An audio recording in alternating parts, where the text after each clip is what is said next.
नमस्कार, ANB news देख रहे हैं आप और मैं हूं आपके साथ हितेंद्र। बुलेटिन का आगाज करेंगे। यूपी के प्रयागराज में इफ्को प्लांट में बड़ा हादसा हुआ है। यूरिया बनाने वाले प्लांट में देर रात हुए अमोनिया गैस रिसाव से हड़कंप मचा हुआ है। इस हादसे में 2 अफसरों की अब तक मौत की खबर सामने आ रही है। गैस रिसाव की चपेट में आकर 2 दर्जन कर्मचारी बीमार बताए जा रहे हैं। इन सभी को अस्पताल में भर्ती करवाया गया है। बीमार कर्मचारियों में कई की हालत नाजुक भी बताई जा रही है। इस हादसे में प्लांट के असिस्टेंट मैनेजर बीपी सिंह और डिप्टी मैनेजर अभिनंदन की मौत हो चुकी है। सूचना मिलते ही मौके पर पहुंचे एक्सपर्ट्स ने वहां पर स्थिति को नियंत्रण में किया था और इफ्को के पीआरओ विश्वजीत श्रीवास्तव ने गैस लीक होने की पुष्टि की थी।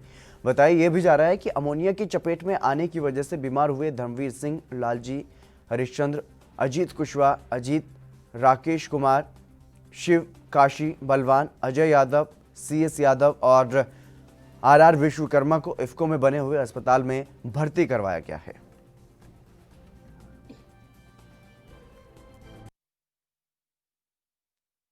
वो तो प्लांट की बात है, वो तो हम नहीं सकते कैसे हुआ क्या नहीं हुआ, ठीक है।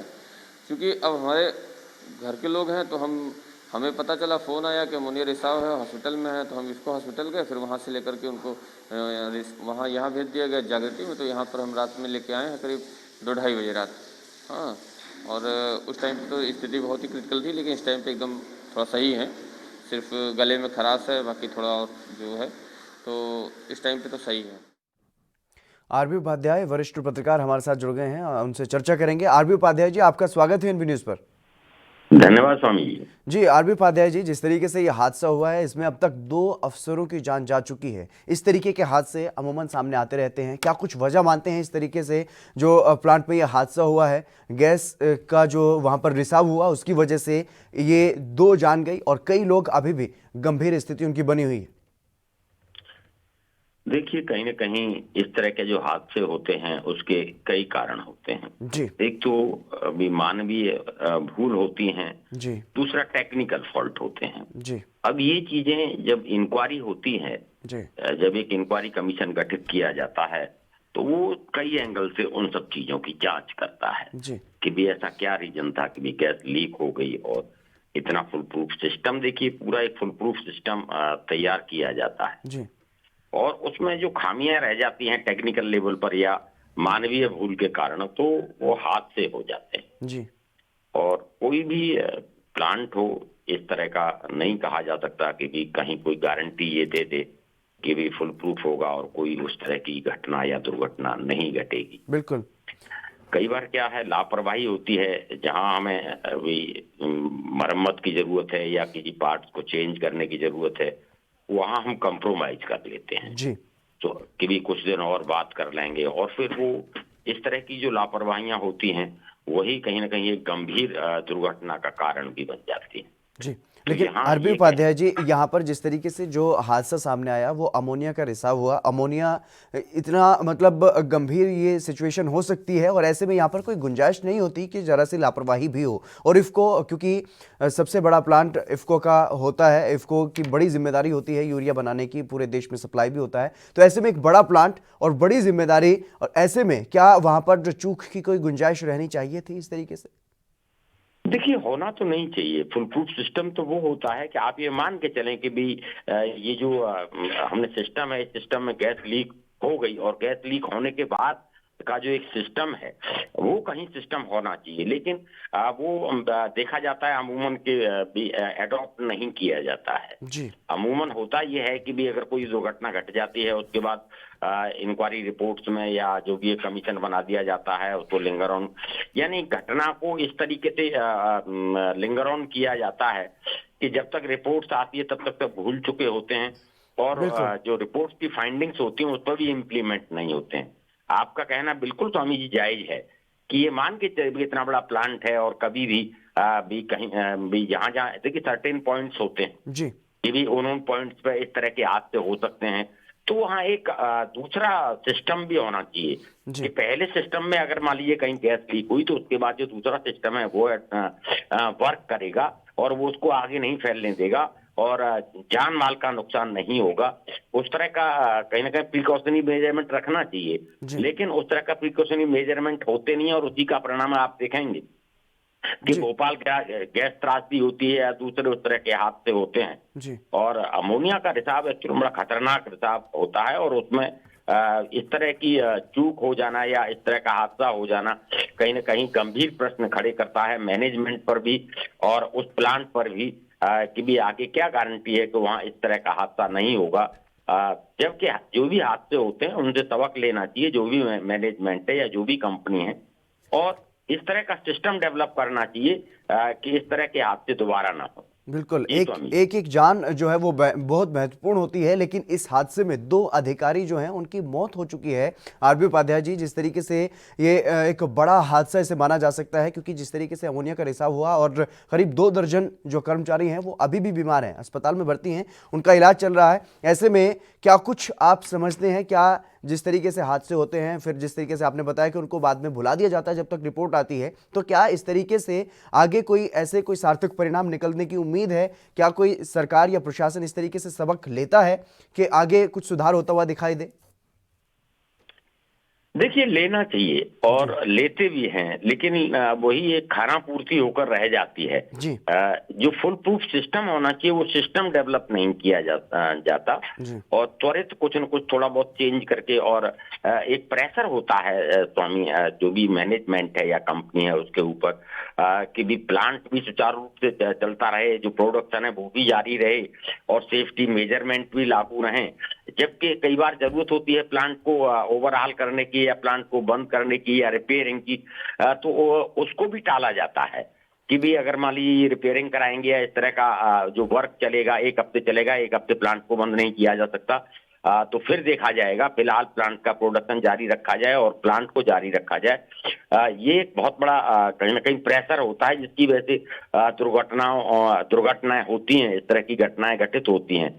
जहां तक अफसर वाली बात है, देखिए जो भी ऑफिसर है उसके ऊपर जिम्मेदारी होती है, और जब भी जवाब तलब होता है तो अधिकारी की जिम्मेदारी तय की जाती है। जी तो अधिकारी जी जान से ये कोशिश करता है कि भी जिन परिस्थितियों में प्लांट को चला रहा है या जो भी प्रेशर उसके ऊपर है उसको नल एंड वॉइड करते हुए जी वो अपनी जान की परवाह न करते हुए भी काम करता है। जी तो इस तरह दो जो भाई जो जाने गई हैं, जी होता क्या है कि देखिए जब एक इंक्वायरी कमीशन बैठेगा तो वो भी किसी न किसी अधिकारी की जिम्मेदारी तय करेगा, और बली का बिल्कुल बकरा अधिकारी को बनाया जाएगा, भले ही वो कंपनी के एंड से ही हो। बिल्कुल जैसा बिल्कुल मैंने बताया कि भाई जी कंपनी कह देगी कि भाई नहीं, ये रिपेयरिंग में 1 हफ्ता लगेगा तो हम 1 हफ्ता प्लांट बंद नहीं कर सकते हैं, जी अभी कुछ करिए और प्लांट को जारी रखिए, प्रोडक्शन बिल्कुल जारी रखिए, तो उस अधिकारी की क्या गलती है? उस अधिकारी की कोई गलती नहीं है। बिल्कुल लेकिन जब कोई हादसा हो जाएगा तब कंपनी उसी अधिकारी को जो डिप्यूट है उस काम के लिए, जी जो सुरक्षा के लिए जिम्मेदार है, उसी को बलि का बकरा बना देगा, उसके खिलाफ एक्शन लिया जाए। लेकिन लेकिन सरकार की भी जिम्मेदारी होती है, जो सरकारी अधिकारी होते हैं उनकी भी जिम्मेदारी होती है कि वो निरीक्षण करते रहें समय समय पर, और इस तरीके से वहां पर जो जो भी कोई ऐसी स्थिति दिखती है तो उसमें सुधार करवाएं या फिर कंपनी को जुर्माना लगाएं। क्या ऐसे जो सरकारी अधिकारी होते हैं उनकी तरफ से भी ये लापरवाही बरती जाती है जिसके ये परिणाम होते हैं इस तरीके के हादसे? देखिए, डेफिनेटली बिना लापरवाही के तो हादसा हो ही नहीं सकता। जी कहीं ना कहीं भी सुरक्षा में चूक होती है या कोई लापरवाही होती है, तभी इस तरह के हादसे होते हैं। और अमूमन देखा गया है कि भी जो भी अधिकारी जिम्मेदार होते हैं या इंस्पेक्शन के लिए जाते हैं, उनको मैनेज किया जाता है या वो मैनेज होते हैं, और वो जिस हद तक जाके कार्रवाई करनी चाहिए या जो एक्शन उन्हें लेना चाहिए वो एक्शन नहीं लिए जाते हैं। जी क्यों? जो आजकल जो कॉमर्शलाइजेशन हो गया है, तो हर कंपनी के ऊपर प्रोडक्शन का एक टारगेट फिक्स है, और उसका फिर वो सारी चीजें कहीं ना कहीं जो सुरक्षा में है वो उसे लिंगर ऑन किया जाता है, और वो लिंगर ऑन होने की वजह से ही ज्यादातर जगह जो कंपनियां हैं उनमें हादसे का एक कारण देखा गया है। जी जी। बिल्कुल आरबी उपाध्याय जी, तमाम बातचीत करने के लिए बहुत बहुत शुक्रिया आपका। तो जिस तरीके से ये हादसा हुआ है ये अपने आप में एक बड़ा हादसा है। 2 अफसरों की इस हादसे में मौत हुई है और कई कर्मचारी जो हैं वो अभी भी पीड़ित बताए जा रहे हैं, जिनकी हालत नाजुक बताई जा रही है, बीमार हैं, अस्पताल में भर्ती करवाए गए हैं। सभी कर्मचारी जो भी इसकी चपेट में आए, अमोनिया की चपेट में जो भी लोग आए हैं उनको अस्पताल में भर्ती करवाया गया है, वहाँ पर उनका इलाज चल रहा है। लेकिन ये एक बड़ा हादसा प्रयागराज में देखने को मिला है। इफ्को प्लांट में, यूरिया बनाने वाले प्लांट में देर रात को अमोनिया गैस का रिसाव हुआ, जिससे अभी तक भी वहां पर हड़कंप जो है वो मचा हुआ है। हालांकि एक्सपर्ट की टीम बहुत जल्द वहां पर पहुंची और स्थिति को नियंत्रण में किया गया।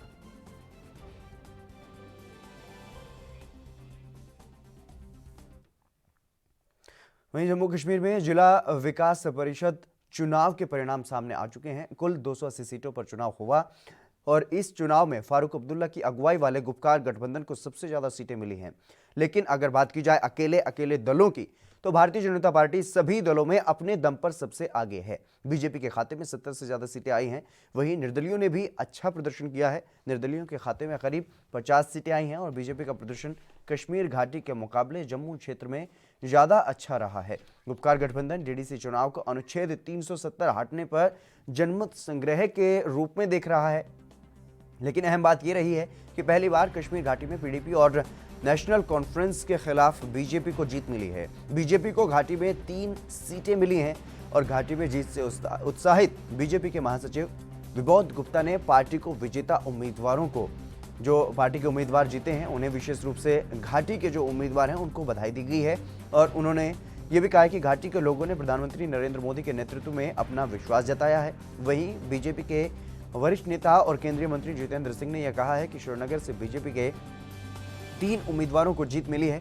ये सत्यापित करता है कि जम्मू कश्मीर के लोगों को केंद्र शासित प्रदेश के विकास के जो प्रधानमंत्री नरेंद्र मोदी के दृष्टिकोण है उस पर भरोसा हुआ है। और अगर बात पीडीपी और गुपकार गुट की जाए तो पीडीपी अध्यक्ष महबूबा मुफ्ती और नेशनल कॉन्फ्रेंस के उपाध्यक्ष फारूक अब्दुल्ला ने यह कहा है कि डीडीसी चुनाव परिणाम ने यह स्पष्ट कर दिया है कि जम्मू कश्मीर ने गुपकार के पक्ष में वोट दिया है और अनुच्छेद 370 हटाने को, जो केंद्र सरकार का फैसला था, उसे खारिज किया है।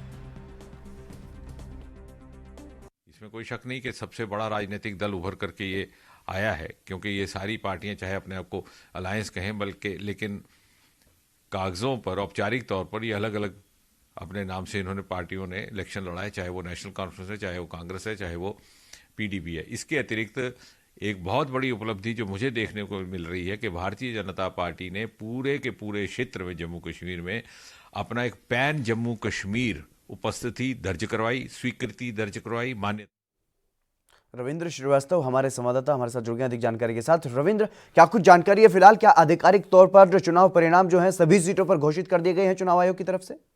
जी देखिए, अभी तक जो है आधिकारिक तौर पर जो है चुनाव आयोग की तरफ से अभी जो कहा जाए कि अभी तक परिणाम की घोषणा जो है वो नहीं की गई है। अलबत्ता सीटें जो हैं बीजेपी को जम्मू कश्मीर, जम्मू के अंदर, जम्मू संभाग के अंदर कम से कम 70 सीटें मिली हैं। वहीं अगर गुपकार गठबंधन की बात करें तो गुपकार गठबंधन जो है 97 सीट्स पर कश्मीर घाटी के अंदर उसने अपना वर्चस्व कायम किया है। कहीं ना कहीं दर्शाता है कि गुपकार जो है इकट्ठे मिलकर अगर बीजेपी की तरफ खिलाफ खड़े हुए थे तो वहां पर अलग अलग जगहों पर, खास करके अगर साउथ कश्मीर की बात करें तो साउथ कश्मीर में जो है बीजेपी को बहुत कम सीटें मिली हैं, लेकिन कहीं ना कहीं घाटी के अंदर भी कमल खिला है और 3 सीट जो है वहां से मिली है।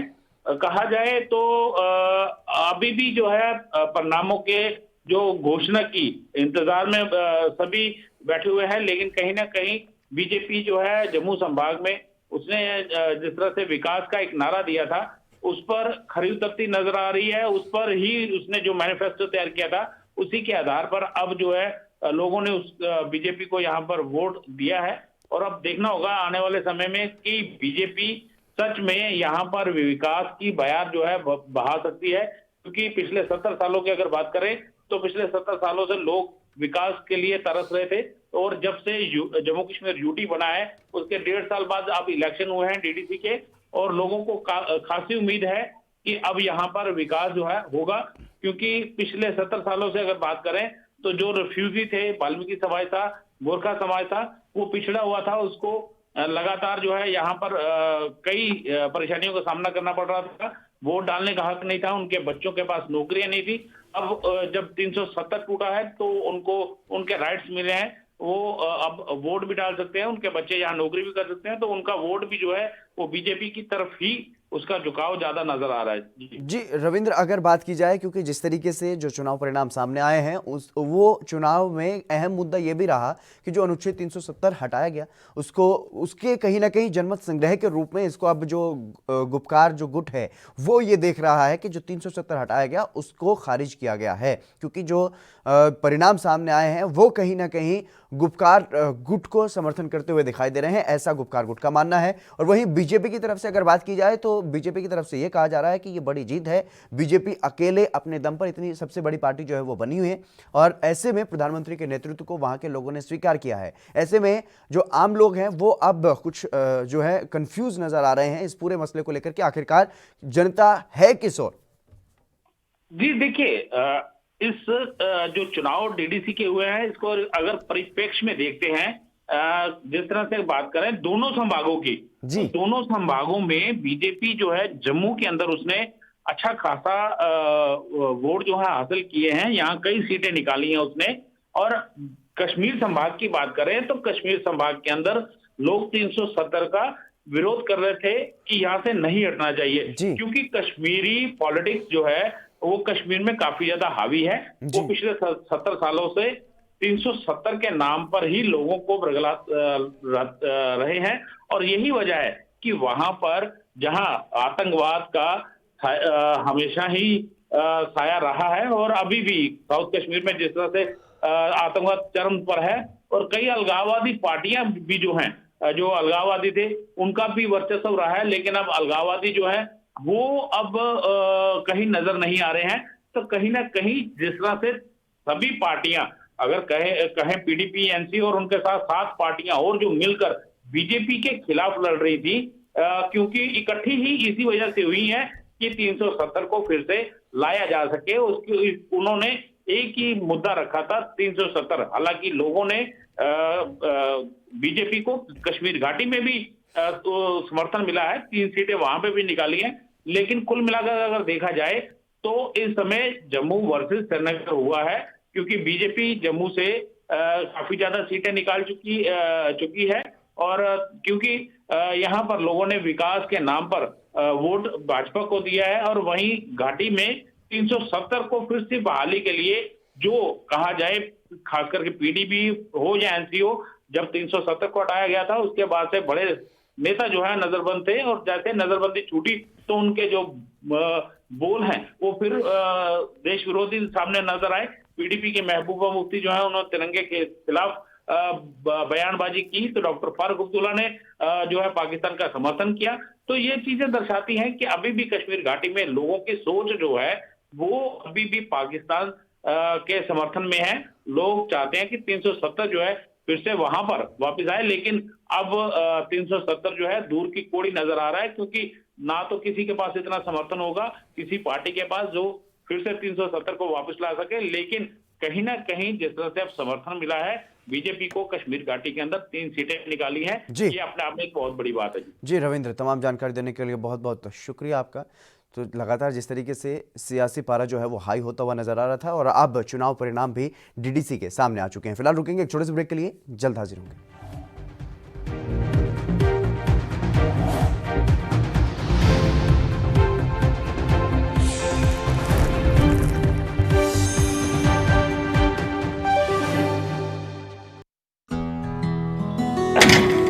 बस करो माल साहब, ਤੁਸੀਂ ਰੈਡੀ ਹੋ ਕੇ ਫਿਰ ਸ਼ੁਰੂ ਹੋ ਗਏ। ਤੁਹਾਡੀ ਵੀ ਨਾ એનર્ਜੀ ਨਹੀਂ ਖਤਮ ਹੁੰਦੀ। ਸਤਿ ਸ਼੍ਰੀ ਅਕਾਲ ਫੁੱਫੜ ਜੀ। ਓਏ ਸਤਿ ਸ਼੍ਰੀ ਅਕਾਲ। ਓਏ 8 ਵਜੇ ਦਾ ਕਹਿ ਕੇ 11 ਵਜੇ ਆਤੇ ਕੀ ਕਰੀਏ ਫੁੱਫੜ ਜੀ, ਅੱਖ ਹੀ ਨਹੀਂ ਖੁੱਲਦੀ।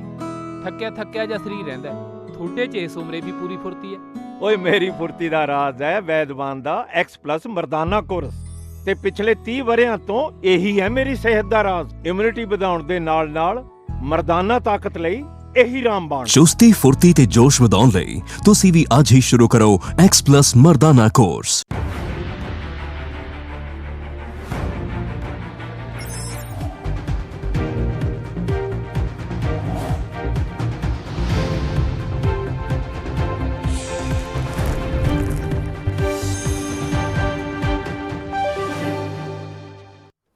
ब्रेक के बाद एक बार फिर से आप सभी का स्वागत है। खबरों में आगे बढ़ेंगे। किसान दिवस पर देश के रक्षा मंत्री और बीजेपी के वरिष्ठ नेता राजनाथ सिंह ने किसान नेता और देश के पूर्व प्रधानमंत्री चौधरी चरण सिंह को नमन किया है। अपने ट्वीट में राजनाथ सिंह ने किसानों के आंदोलन का जिक्र भी किया है। रक्षा मंत्री राजनाथ सिंह ने अपने ट्वीट में लिखा है कि पूर्व प्रधानमंत्री और देश के सबसे सम्मानित किसान नेताओं में अग्रणी चौधरी चरण सिंह को उनकी जयंती के अवसर पर मैं स्मरण और नमन करता हूं। चौधरी साहब आजीवन किसानों की समस्याओं को आवाज देते रहे और उनके कल्याण के लिए काम करते रहे। देश उनके योगदान को हमेशा याद रखेगा। चौधरी चरण सिंह चाहते थे कि देश के किसानों की आमदनी बढ़े, उनकी फसलों का लाभकारी मूल्य मिले और किसानों का मान सम्मान सुरक्षित रहे। हमारे प्रधानमंत्री मोदी उनकी प्रेरणा से ही किसानों के हित में अनेक कदम उठा रहे हैं। किसानों का वो किसी भी सूरत में अहित नहीं होने देंगे। आज किसान दिवस के अवसर पर मैं देश के सभी अन्नदाताओं का अभिनंदन करता हूं। उन्होंने देश को खाद्य सुरक्षा का कवच प्रदान किया है। कृषि कानूनों को लेकर के कुछ किसान आंदोलनरत हैं। सरकार उनसे पूरी संवेदनशीलता के साथ बातचीत कर रही है। मैं आशा करता हूं कि वो जल्द ही अपने आंदोलन को वापस लेंगे, ऐसा राजनाथ सिंह ने अपने ट्वीट में लिखा है। लेकिन लगातार किसान अपने आंदोलन पर डटे हुए हैं और सरकार से मांग कर रहे हैं कि जो 3 कृषि कानून हाल ही में बनाए गए हैं उनको रद्द किया जाए।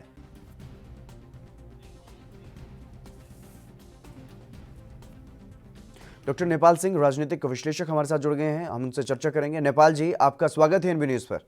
धन्यवाद जी। जी नेपाल जी, इस जो ट्वीट आज राजनाथ सिंह ने किया है किसान दिवस के अवसर पर, उसके बारे में आप क्या कहेंगे? क्योंकि जिस तरीके से ट्वीट में जो अपनी संवेदनशीलता दिखाई गई है, जिस भाषा का इस्तेमाल किया गया है, उससे बिल्कुल ऐसा लग रहा है कि किसानों के हित में सरकार कदम उठाएगी। लेकिन जो कानून बनाए गए और पिछले करीब 1 महीने से किसान दिल्ली में आंदोलन कर रहे हैं, उनसे जो बातचीत की जाती है, किसान उसे साफ तौर पर छल बता रहे हैं, सिर्फ दिखावा बता रहे हैं। तो ऐसे में इस ट्वीट का क्या कुछ मतलब समझा जाए? नहीं, देखिए, उन्होंने अपनी भावना को व्यक्त किया है, ये उनका अधिकार क्षेत्र है जी।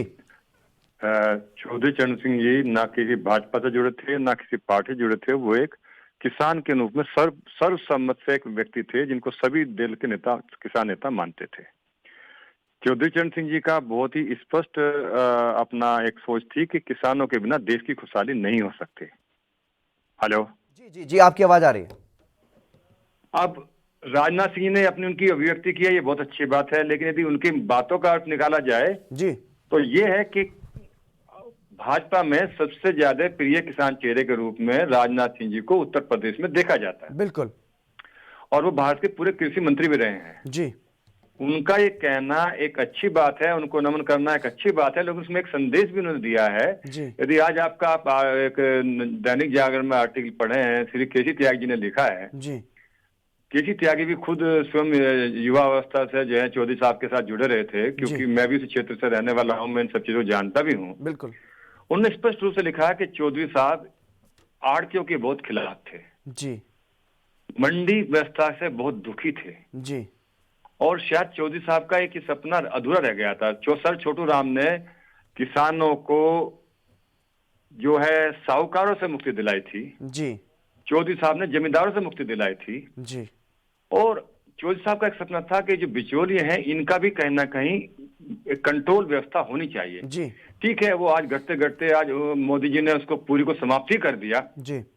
तो एक आंदोलन का बात अलग है। लेकिन चौधरी साहब कभी भी आड़तियों के पक्ष में, मंडी के पक्ष में नहीं रहे थे जी। जिस पर आज किसान नेता अपनी हट लगाए बैठे हैं। यदि उन्हें चौधरी साहब के फॉलो होना है तो उनको चौधरी साहब की बात माननी चाहिए जी। अब बात है कि इसका समाधान क्या निकलेगा। जी। मेरा जो मानना है, मैं ऐसा मानता हूं कि अब एजेंडा तो किसान के पास कोई रहा नहीं है, किसान नेताओं के पास। जी जी जी। किसान के पास तो एजेंडा हो सकते हैं, किसान नेताओं के पास अब कोई एजेंडा नहीं है। वो किस बात पर बात करें, क्या मांग करें, क्योंकि जो उनकी मांग थी वो कहीं ना कहीं पूर्ण और आंशिक रूप से सरकार द्वारा मान गई है। अब उनके पास सिर्फ खाली एक अड़ंगा है। अड़ंगा ये है कि भाई एजेंडा तो है नहीं, अड़ंगा है कि भाई हम जो है हमें सारे कानून वापस कर दिए जाए।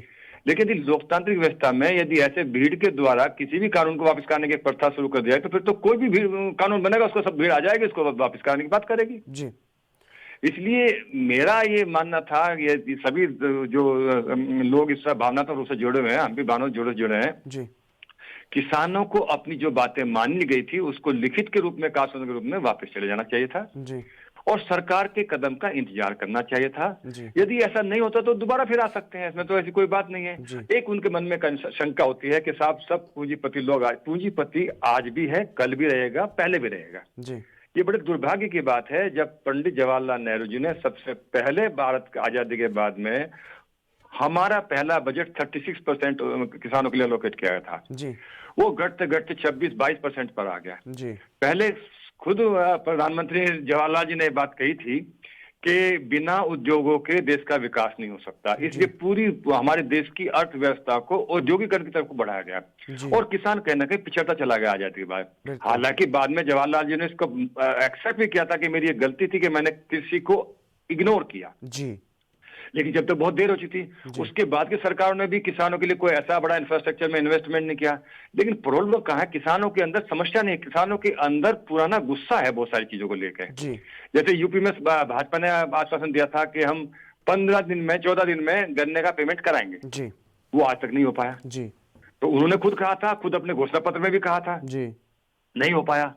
दूसरा, जिस तरह से कोरोना में औद्योगिक क्षेत्र के लिए बहुत सारे सुविधा दी गई, बहुत सारे उनको राहत पैकेज दिए गए, ऐसा कोई पैकेज किसानों के लिए नहीं कहा गया। किसानों के प्रति कोई हमदर्दी ऐसी नहीं की, सिर्फ खाली मनरेगा से किसान नहीं चलता है, उनका अपना खुद का भुगतान तक भी नहीं हो पाया।